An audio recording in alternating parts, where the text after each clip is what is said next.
Ya no podía dar más pares y nones al teniente. Era el momento de decidirse y decidí intentar la fuga, pese a que era lo menos seguro de todo. Así de contrariado regresé de los desposorios.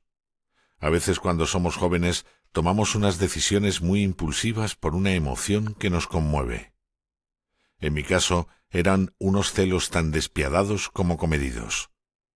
El poco tiempo que permanecí desde la llegada de Abigail a la fiesta no podía ni mirarla. Parecía tan feliz e iba tan hermosa con su vestido de tafetán y muselina ceñido al pecho. Ella me reconoció, lo sé, por más que no mostrara afectación alguna en su semblante. Ambos nos mantuvimos a una distancia de sumo respeto. Ni siquiera tuvimos la oportunidad de alternar en un mismo corrillo.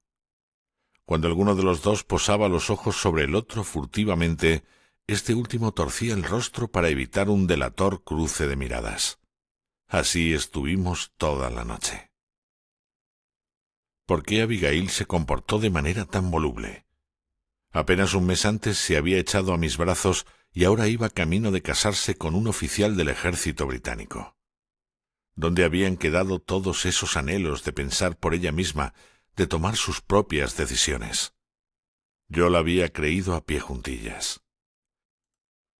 He reflexionado en innumerables ocasiones al respecto. Por un lado, podría ser que se sintiera despechada. Ni yo la conocía, ni mucho menos ella me conocía a mí. El amor en tales circunstancias abre todo un campo para las elucubraciones más oscuras.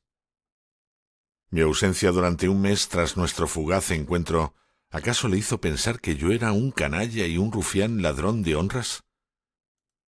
Cuando la duda ensombrece el amor, éste termina convirtiéndose en una partida de ajedrez en la que el que pierde es el que más amor ha derrochado y por tanto desperdiciado en la otra persona. No sería ella la que perdiera si cierto fuera su dictamen acerca de mi supuesta charranada, sino que me haría caer herido gravemente frente a sus muros por medio de certeras saetas.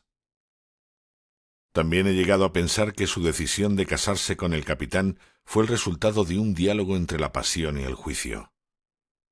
¿Acaso un amor sin porvenir es más sublime que un porvenir sin amor? Es sencillo hablar de amor cuando el vientre está lleno, pero ¿no es este sino un privilegio de los ricos? ¿Es primero el amor o el mantenimiento? Si es menester que alguien traicione el amor para que sus hijos lo disfruten de mayores, ¿no es eso en sí un acto de amor tanto o más noble? ¿No es, en cambio, una temeridad hundirse en el lodo de la miseria por amor? ¿Son pobreza y amor compatibles? Ya me dijo el padre Juan de Todos los Santos en mitad de mis delirios febriles: obligar a alguien que te ame es un gran pecado. Así que me resigné de inmediato a mi situación de exclusus amator. Cuando el capitán Perkins dio paso a mi repertorio, me senté a un lado de la sala donde anteriormente otros músicos habían interpretado danzas y demás entretenimientos, y me dispuse a tocar mi guitarra. Aunque mis órganos internos vibraban más insistentemente que aquellas cuerdas debido a mi desazón, tuve que hacer de tripas corazón para que no se notara el dolor que me invadía en aquellos momentos. No perdí la compostura y volví a ser muy aplaudido, y a poco de eso fui a presentar mis respetos a la señora Willoughby y agradecerle su mecenazgo. Ya lo había hecho anteriormente, pero me aterraba la idea de encontrarme de frente con Abigail. El capitán me había expresado su intención de presentarme a su prometida tras el recital, por lo que a mi cabeza saltaban todo tipo de elucubraciones desconcertantes. ¿Notarían los mal hablados desde las cortinas de Damasco lo que sentía por la futura esposa del capitán Perkins? ¿Cómo se comportaría ella? Si se mostrara altanera conmigo, me destrozaría. Si se incomodara, se me contagiaría y nos delataríamos mutuamente. ¿Qué pensarían de mi conducta moral Collingwood, la señora Willoughby, el doctor Thorpe o incluso el mismo capitán Perkins, quien en su día me salvó la vida? Pedí cuanto antes que me hicieran regresar a la prisión. No soportaba la idea del escándalo, ni del fracaso, ni del bochorno, ni por supuesto la dicha de los enamorados. Las orejas y los cachetes me ardían. Rabiaba por dentro. Me retiré derrotado y cabizbajo de una velada que hasta rezumaba una amarga alegría en el exterior, donde unos sirvientes del capitán Perkins tañían gaitas y danzaban por el feliz enlace. «Mi teniente», le contesté, «jamás seré feliz en esta tierra. Echo mucho de menos a mi madre y a mis hermanos». Laredo asintió con la cabeza en señal de aprobación. Aquella tarde entramos al pabellón cuando se encontraba vacío de posibles confidentes y nos agrupamos en un rincón para pergeñar nuestro plan. Laredo introdujo a los 14 concurrentes lo que le había contado sobre la llave maestra y cómo había averiguado que podía abrir las puertas del edificio. Había tomado unas piedrecitas del patio central para dibujar las esquinas de la casa del rey en el suelo. De esa manera, revelé a mis compañeros dónde se encontraban los guardias y cómo debíamos salir de allí, y todos se agacharon con gran interés. En la empalizada este tenemos 3 garitas con vigías que todos conocemos, una en cada esquina y otra más aquí en el centro. Aquí en el lado norte se encuentra otra empalizada que cierra el hueco entre el Salón de los Reyes del antiguo castillo, y entre este y la empalizada adyacente, justo delante del antiguo foso donde queda el cementerio de los franceses. En el primer hueco hay otro soldado montando guardia, y lo más importante, junto al salón también hay otro que no se puede ver, por lo que intentar una fuga por el lado norte-oeste no es muy buena idea. Es decir, debemos salir del pabellón y cruzar todo el patio central para entrar en el ala sur. Todos se miraron y Martorell me preguntó: «¿Cómo piensas burlar al vigía del pabellón o los del ala sur?» Le miré a la cara y respondí: «Muy fácilmente. Por la noche nadie nos custodia». Como no me creyeron, agregué: «¿Recordáis cuando me invitaron a tocar en los desposorios del capitán Perkins? Pues bien, regresé a eso de las 10. Me dejaron en la puerta oeste. Allí había 2 centinelas. Estos disponían de una llave para abrir la primera de las cancelas, pero para abrir la segunda, la que permite entrar en el recinto de la prisión, tuvieron que llamar a otro que se encontraba arriba para que me abriera, porque en la puerta de nuestro pabellón no había nadie.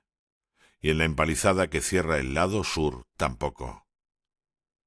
Carballal interrumpió: «¿Cómo va a ser eso?». Laredo repuso: «Lo que afirma el muchacho tiene lógica. No van a mantener un guardia fuera de Imaginaria cuando tienen un pabellón entero con soldados dentro. ¿Quién se va a atrever a entrar allí forzando ninguna puerta? Los soldados lo oirían y acudirían. Martín lo que nos ha dicho es dónde se encuentran los soldados dentro del pabellón sur». «Mi teniente, solo hay uno dentro del hospital medio dormido y otros 2 durmiendo en un cuarto para turnarse con este. Podemos pasar sin ser notados por el pasillo, abrir la puerta exterior, saltar la empalizada y ya estaríamos fuera». Alcorta añadió: «Me parece que es muy poco probable que los centinelas de la empalizada este no se percaten de nuestra travesía por el medio del patio. ¿No os dais cuenta del riesgo?». A lo que Laredo replicó sin pelos en la lengua: «El riesgo a ser descubierto va a existir siempre. Si hacemos el menor ruido o alguien se cruza en nuestro camino de repente, todos nuestros planes irán al garete. Si alguno tiene miedo, es mejor que se abstenga de venir, porque si nos atrapan pasaremos una buena temporada en el agujero, y de allí nadie regresa cuerdo o sano. ¿Lo tenéis claro?». Jesús Tobar aportó más ideas al plan. «Mi teniente, el día 26 es luna nueva. Si todos andamos pegados a la pared en fila, dudo que nos divisen, siempre y cuando haya oscuridad». Yo agregué información adicional para despejar las dudas. «Me condujeron con una linterna, señor. El patio estaba completamente a oscuras». «Muy bien, muchacho, buena observación. Ahora, ¿cuál es la mejor ruta de escape? Estamos rodeados de soldados. Por muy oscuro que esté, tendremos que pasar por delante de sus narices», añadió Laredo. «Mi teniente, la ruta más segura es la menos lógica. Pasar por delante de los centinelas apostados en la empalizada este, dirigirnos hacia el norte y atravesar por el mismo centro de la ciudad. Debemos ser muy cautelosos y movernos con cuidado por entre los arbustos cuando los centinelas no estén pendientes. Aizgorri no parecía creer que fuera buena idea aquello de atravesar la ciudad, así que censuró mi idea. Por bueno que sea el camino, no veo claro eso de ir por el medio de la ciudad. ¿No tienen vigilancia? ¿Ronda de noche? Otros secundaron su idea. En la puerta oeste un soldado monta guardia. Las calles del norte y oeste de la ciudad cuentan con alumbrado y también ronda. Sin embargo, desde que entras por la puerta oeste, el camino hasta el río está despejado. Allí hallaremos un camino que discurre paralelo al río Itchen y que conduce hasta Southampton. A Vilanova le preocupaba que si matábamos o dejábamos maltrecho al guardia, el siguiente relevo lo encontraría y nos atraparían. Después preguntó: ¿Cuándo se suceden los relevos de guardia? ¿Lo sabes? Yo recordaba haber oído de Finnegan que de 12 a 5 era el intervalo más aburrido de todos los tramos de la imaginaria, que nadie pasaba por allí, y así se lo hice saber a mis compañeros. Laredo pareció hacer cálculos mentales. ¿Qué distancia hay hasta los fondeaderos de las lanchas? Miré hacia arriba para atinar con la distancia. Pude que 2 leguas o algo menos. Entonces advirtió a todos lo siguiente: caballeros, entonces habrá que moverse deprisa. Si no corremos, existe el riesgo de que para cuando arribemos a la bahía de Portsmouth ya haya amanecido. Debemos de tener en cuenta que no podemos salir antes de las 12. Eso nos da un margen de 5 horas o 6 a lo sumo para recorrer 3 leguas y atravesar algo más de 20 millas marinas hasta Portsmouth. Lo que es más, no tenemos control sobre los vientos, ni sabemos si nos toparemos con alguien en el camino, si encontraremos una lancha de dimensiones suficientes para alojarnos a los 16. Si recorremos las 3 leguas en 2 horas o menos y las 20 millas restantes a 5 nudos de media, lo lograremos, aunque arribaremos muy justos. La clave será correr lo más que podamos para robar el máximo de tiempo. Solo Dios sabe lo que nos espera ahí fuera. Una vez lleguemos a Portsmouth, debemos de dividirnos. Que cada uno elija un barco donde colarse y que Dios disponga de nuestros destinos. Unos acabaréis descubiertos, otros en puertos enemigos y los más afortunados en Lisboa o Gibraltar, y desde allí podremos llegar con más facilidad a España. Caballeros, sea cual sea el resultado de esta evasión, permítanme que celebre su temple y valor. Recuerden que estamos en las manos de Dios, porque este acuerdo al que hemos llegado hoy se me antoja más como un acto de suicidio que otra cosa. Por si no les volviera a ver después de la noche de autos, ha sido un placer compartir mis últimos días con gente de su arrojo y lealtad. Para el éxito de nuestra arriesgada empresa, la nocturnidad será nuestra mayor aliada, nuestra entereza la fuerza que nos guíe, la audacia del plan, la sorpresa y el desconcierto de los que nos persigan, y nuestra fe la que nos proporcionará refugio y amparo frente a las adversidades del camino. Llegó el día 26 de agosto y como se esperaba era noche cerrada. A través de los barrotes del pabellón se sentía algo de viento a ráfagas e incluso se dibujaba el contorno de alguna nube. «Solo nos hace falta que se desencadene una tempestad», comentaba Huevo a Saturnino. «No me parece a mí. Tiene visos de ser viento moderado sur-sureste». El sevillano rezaba una oración a San Telmo y yo no hacía otra cosa que esperar en el COI con cierta inquietud en mis entrañas. Al rato, cuando dieron la señal, todos fuimos a dormir y se oyó el pestillo deslizarse con la llave. Entonces, y a pesar de los nervios, caí rendido. Tuve un sueño confuso. ¿Estaba ocurriendo aquello o era fruto de mi imaginación? Abigail se asomaba a mi COI. Parecía muy preocupada. «Martín, he venido a avisaros. Por favor, escuchadme. El capitán Albright sabe de vuestro plan. Descubrieron que habíais robado la llave del doctor. Os están preparando una emboscada fuera del penal. No os marchéis de Inglaterra, por favor. Acabarán con todos vosotros». A Abigail se le saltaban las lágrimas. Yo le respondía: «¿Cómo va a saberlo? Eso es imposible. Nadie ha entrado en el dormitorio del doctor». Y al pronunciar estas palabras una mano me tapó la boca. Di un respingo y desperté. Quien me sujetaba era Soler, que musitaba: «Martín, ya es la hora. Nos hemos aupado hasta los barrotes y no hay moros en la costa. ¡Vamos!». Me levanté con sumo cuidado. Se oían ronquidos y alguna tos solitaria. Los 16 nos agolpamos en la puerta, pero fue Martorell quien introdujo la llave. «Mi teniente, la llave no abre». «¿Cómo es posible?», masculló Laredo. La deducción lógica fue que la habían atrancado desde fuera porque nadie lograba descorrer el cerrojo. Finalmente, Laredo me pidió que lo intentara yo.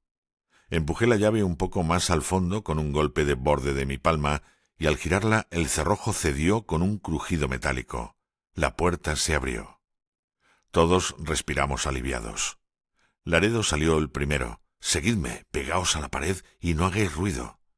Antes de atravesar la puerta solté una bocanada de aire y miré a mi COI. Allí reposaba la guitarra que me trajo el padre Juan. La noche era algo ventosa y nos recibió con el despreocupado sonido de los grillos. Aizgorri iba a mi lado y me hizo señas como dándome a entender que aquel viento era el adecuado. Nos fuimos acercando con mucha cautela hacia la pared oeste, agachándonos en cada ventanal. El primer reto era atravesar la cancela de la entrada sin que los centinelas se percatasen de nuestra presencia. En la empalizada opuesta se intuían las siluetas de los otros guardias, que eran ajenos totalmente a nuestra salida del pabellón. Soler iba el último, y tras él se cerró la puerta con cuidado de que el pestillo no alertara nuestra posición. Laredo acababa de llegar a la cancela, se asomó desde abajo, y hacía señas para que uno a uno fuéramos atravesando al otro lado con presteza. En ese momento, si alguien hubiera torcido el cuello hacia aquella cancela, nos habrían descubierto sin lugar a dudas, pero la fortuna nos estaba favoreciendo de momento. Ninguno de los soldados de la imaginaria parecía sospechar lo más mínimo. Aquella noche les parecía una rutinaria guardia más. Seguimos los 16 por la pared sur y atravesamos por las ventanas del hospital. Era un momento clave. Debíamos abrir la puerta que nos conducía al ala sin la certeza de si habría o no alguien allí dentro esperándonos. Bien podría haberse movido de lugar alguno de los soldados o alguien podría necesitar asistencia en el hospital. El teniente me hizo señas para que fuera yo el que abriera y puso a Huevo a mi lado porque era el único que contaba con un cuchillo. Le hizo señas para que abriera bien los ojos por si fuera menester entrar en acción, y éste asintió con la cabeza. La puerta emitió un crujido seco y de nuevo cedió. Cuando los goznes de la puerta chirriaron suavemente, Laredo agitó los brazos para que entráramos cuanto antes. Acabábamos de salir del patio. Martorell y Tobar se adelantaron al pasillo y cada uno fue a mirar a cada lado por si alguien llegaba. Todo estaba oscuro y en aparente calma. Cuando nos dieron la señal, avancé junto a Huevo y abrí la puerta que daba al exterior donde se erigía la empalizada. Saqué la cabeza por allí. No había nadie de vigía, como era de esperar. De repente se oyó a alguien carraspear y toser y una banqueta arrastrarse por el suelo. El ruido provenía de la sala adyacente, que era el hospital. Podría ser el soldado de guardia que iba a salir a estirar las piernas. Huevo se internó en el pasillo oscuro con su cuchillo para cortarle el pescuezo en caso de que el soldado inglés asomara la cabeza por allí. Soler le acompañó para ayudarle a taparle la boca. Tobar vino a sujetar la puerta a la orden de Laredo y Aizgorri y yo salimos a la empalizada. Me colocó las manos para impulsarme a lo alto. ¡Aupa, Mutil! Los brazos de Aizgorri parecían las pinzas velludas de un cangrejo. De un empujón estaba arriba, así que me deslicé al otro lado. Había salido montones de veces del penal, pero ninguna de ellas me había gratificado tanto como la de aquella noche. Nada más tocar el suelo exterior, corrí a esconderme tras los arbustos. El ruido que provocó el vaivén de las tablas al trepar quedó enmascarado gracias a que el viento agitaba la maleza y la misma empalizada, por lo que no alertó a la guardia. Fue cosa repentina que Aguirre me acompañara en el escondite. Este me indicó que echara un vistazo a los 3 guardias del lado este, mientras él iba a vigilar a los del lado oeste. Los 3 soldados eran ajenos a nuestros movimientos. Desde la protección de aquellos matorrales los escuchaba conjeturando sobre si iba a llover o no, cuando de repente los alertó el desplome de uno de los nuestros. Soler se había caído de lo alto. Casi se me salen los ojos de las órbitas al ver la torpe escena que protagonizaban mis compañeros de fuga en el lado contiguo. Soler era el último que quedaba por saltarse la valla. ¿Se iba a arruinar la aventura tan pronto? Todos me miraron por si los soldados daban la alerta. Tragamos saliva. Uno de ellos insistía en ir a comprobar que la situación seguía en orden, mientras los 2 restantes le disuadían. Agité los brazos para que se ocultaran de la vista cuanto antes. Inmediatamente Soler volvió a entrar en el edificio y Carballal corrió a guarecerse en la maleza. Para cuando el soldado alcanzó la esquina y asomó la cabeza, ya nadie se hallaba a la vista. Me contaron que a Soler se le atascaron los calzones en una astilla y con los nervios no era capaz de soltarse. Con tanta confusión, cayó al suelo con el escarceo por desengancharse. Antes de regresar al pabellón les advirtió: «La primera es la única que vence. Marchaos sin mí». Laredo estuvo esperando un rato por si Soler cambiaba de opinión una vez que el soldado inglés regresó a su puesto, pero no apareció. De ahí en adelante solo seríamos 15 halcones. No podemos esperar más, tenemos que continuar. Nos deslizamos con sigilo por detrás de los tupidos arbustos hasta detenernos frente a los soldados a no más de 40 o 50 pies. Los 3 departían despreocupadamente apoyados sobre sus fusiles. Comentaban que el sargento Smithers había sorprendido a un tal Gallagher durmiendo en la imaginaria y lo había arrestado. «Ese Gallagher se lo tiene merecido por mentecato», asentían los 3. «Lo de dormir en la puerta oeste durante la noche se va a acabar. El mes pasado le tocó a Tully». El de la derecha soltó una carcajada. «¿Tully, el caraconejo?» «Sí, Graham», aseveró el narrador. «A ese majadero también lo han arrestado por el mismo motivo. Ahora casi todas las noches algún mando revisa el puesto en la puerta oeste para que nadie se vuelva a escaquear». Detrás nuestra contemplábamos la catedral de planta en cruz latina y amplias vidrieras. Estaba iluminada por teas y algún farol en las esquinas. Al norte el alumbrado de las viviendas pudientes, y al sur la oscuridad más profunda y tenebrosa. La ciudad entera dormía. Hasta el río la ruta no tenía pérdida. Una calle ancha y despejada descendía casi sin torcerse desde la puerta oeste, dejando a ambos lados los picos de las techumbres y una intrincada maraña de vericuetos. Desde nuestro escondite, una vereda conducía a la puerta oeste, 100 pies en los que unos 10 estaríamos al descubierto frente a la guardia del lado este del penal. Todos nos agazapamos en el límite de los matorrales. Laredo avisaría mediante gestos cuándo debíamos cruzar por el descubierto para que los soldados no se percatasen de nuestra presencia. Estos, ajenos a nuestra fuga, seguían entretenidos con su cháchara mientras esperábamos en cuclillas tras unas zarzas la oportunidad de atravesar por el hueco sin vegetación. Los 2 primeros en pasar al otro lado fueron Portillo y el sevillano. Conforme atravesábamos, descendíamos por un pequeño salto de terreno y pegábamos allí nuestra espalda. Laredo fue el último en cruzar. En cuestión de unos instantes, nos reunimos todos en el camino y nos movimos a paso ligero por aquel sendero de arcilla con crepitante grava hacia la puerta oeste de la ciudad. ¿Cómo burlaríamos al soldado de la entrada? Ese era nuestro siguiente dilema. Cuando ya nos encontraríamos a unos 50 pies de la entrada a la ciudad, el teniente ordenó con señas a Huevo para que fuera de avanzadilla a ver dónde se encontraba el soldado apostado. Desde nuestro sitio escuchábamos que alguien cantaba con voz gangosa. Aquel soldado estaba completamente ebrio para nuestra fortuna. Las guardias debían de ser muy aburridas y confiadas como para beber de aquel modo.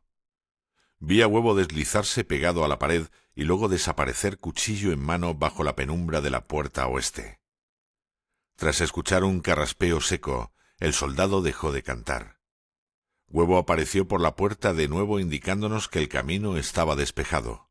Al pasar por allí, Aizgorri y Huevo apartaron a rastras el cuerpo sin vida de aquel centinela. Se trataba de Finnegan. Huevo le había tajado la garganta. Lo pusieron dentro de su garita para que quien pasara por allí supusiera que estaba dormido.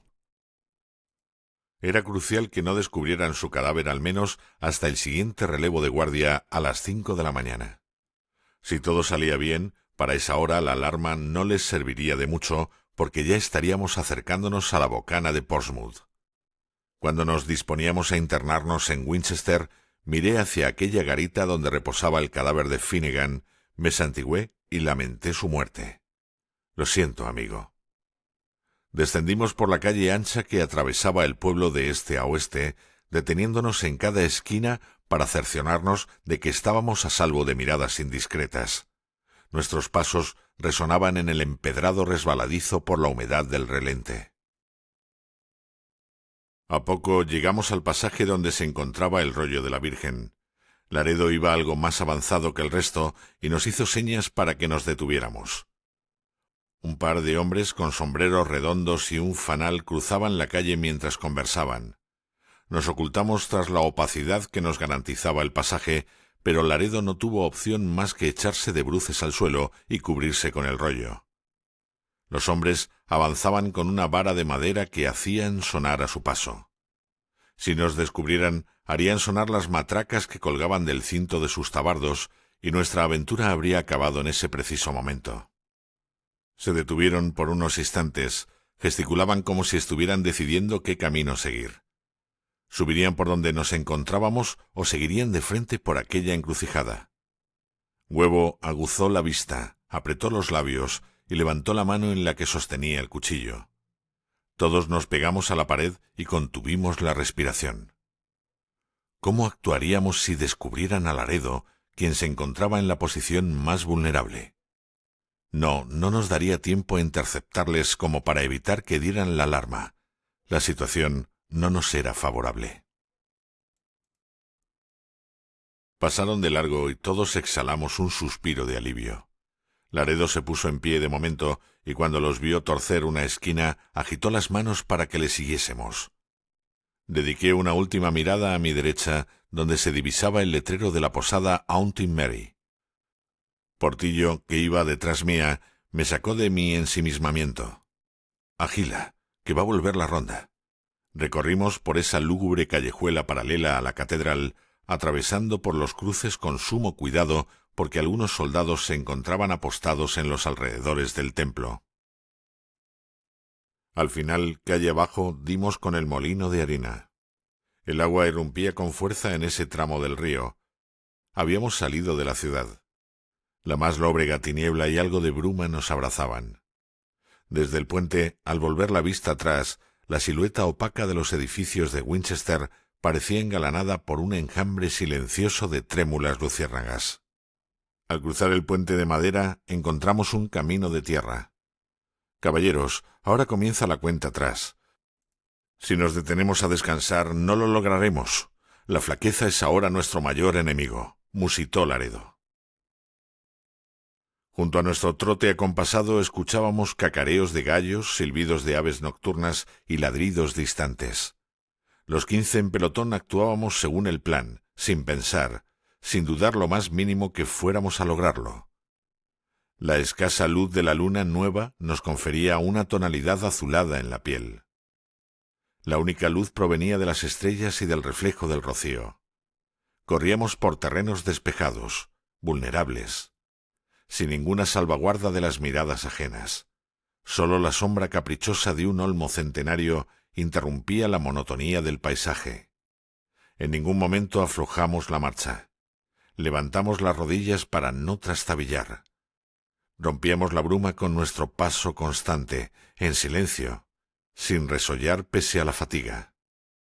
No olvidaré el olor tan particular de aquel campo desolador, mezcla de tierra mojada y madera descompuesta.